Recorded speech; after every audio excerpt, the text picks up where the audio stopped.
Assalamu alaikum wa rahmatullahi wa barakatuh. أقترح عليكم اليوم pour la première année collégiale une activité interactive. Il s'agit des expériences visant à montrer quels sont les besoins nutritifs des végétaux chlorophylliens. On va utiliser pour réaliser nos expériences des graines de lentilles. Effectivement, quand on fournit à nos graines de lentilles le CO2, la lumière, bien sûr de l'eau et les sels minéraux, on voit très bien que quelques semaines plus tard, nos graines elles vont germer et se développer. Effectivement, le milieu favorable à la germination des graines doit contenir le CO2, le dioxyde de carbone présent dans l'air, les sels minéraux présents dans l'eau et la lumière. Maintenant, on va réaliser l'expérience pour montrer que les graines ont besoin de la lumière, c'est-à-dire que la lumière est un élément nécessaire à la germination des graines de lentilles, au développement des plantes chlorophylliennes. Pour cela, je vais choisir ma boîte pétrie, des graines de lentilles comme vous le constatez, de l'eau minérale, c'est-à-dire de l'eau plus les sels minéraux. Et bien sûr, je ne vais pas choisir la lumière. Effectivement, mon expérience, donc le CO2, mes graines de lentilles, de l'eau et des sels minéraux. Voilà, donc quelques semaines plus tard, je vois très bien que mes graines ne se développent pas de façon normale. Donc, en n'utilisant pas de la lumière, on a réalisé un milieu obscur, c'est-à-dire sans lumière.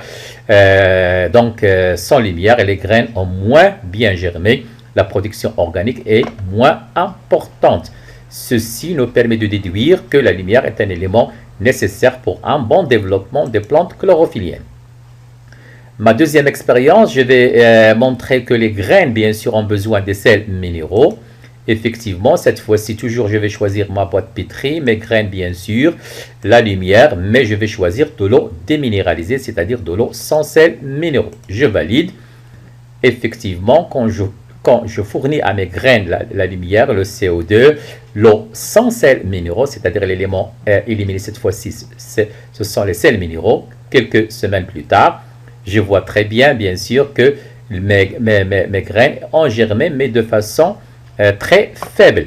Effectivement, la production de la matière, cette fois-ci, est moins importante lorsque la plante est privée des sels minéraux. Ceci me permet de déduire que les sels minéraux sont des éléments importants pour un bon développement des plantes chlorophylliennes. Ma troisième expérience, je m'excuse, cette fois-ci, je vais montrer que les graines ont besoin de dioxyde de carbone. Effectivement, toujours ma boîte pétrie, bien sûr, mes graines, de l'eau minéralisée, la lumière, mais je vais choisir le potasse qui va absorber le CO2.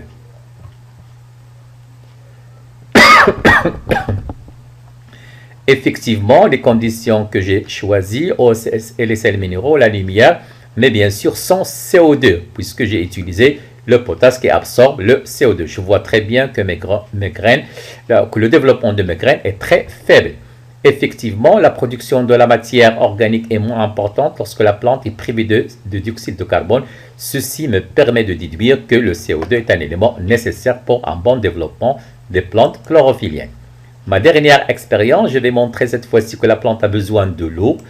Donc, ma boîte pétrie toujours, mes graines, les sels minéraux, la lumière et je valide. Donc, les conditions que j'ai choisies, comme vous le constatez, bien sûr, la lumière, le CO2, mes graines, bien sûr, de lentilles, les sels minéraux, mais bien sûr, l'élément éliminé cette fois-ci, c'est de l'eau. Je vois très bien, comme vous le constatez quelques semaines après, que la germination, il n'y a pas de germination quand la plante est privée de l'eau. Ceci me permet de déduire que l'eau est donc indispensable à la production de la matière organique et à la survie du végétal. Sans eau, le végétal vert va mourir. En conclusion,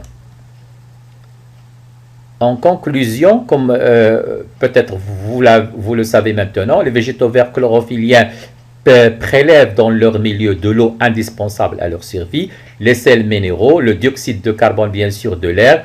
Ces éléments leur permettent de produire de la matière organique, c'est-à-dire la photosynthèse, la synthèse bien sûr sous l'action des photons, bien sûr des rayons lumineux, à condition, comme vous le constatez, de recevoir de la lumière. C'est pour cela qu'on l'appelle la photosynthèse, la production de la matière organique à partir de la matière minérale. Merci.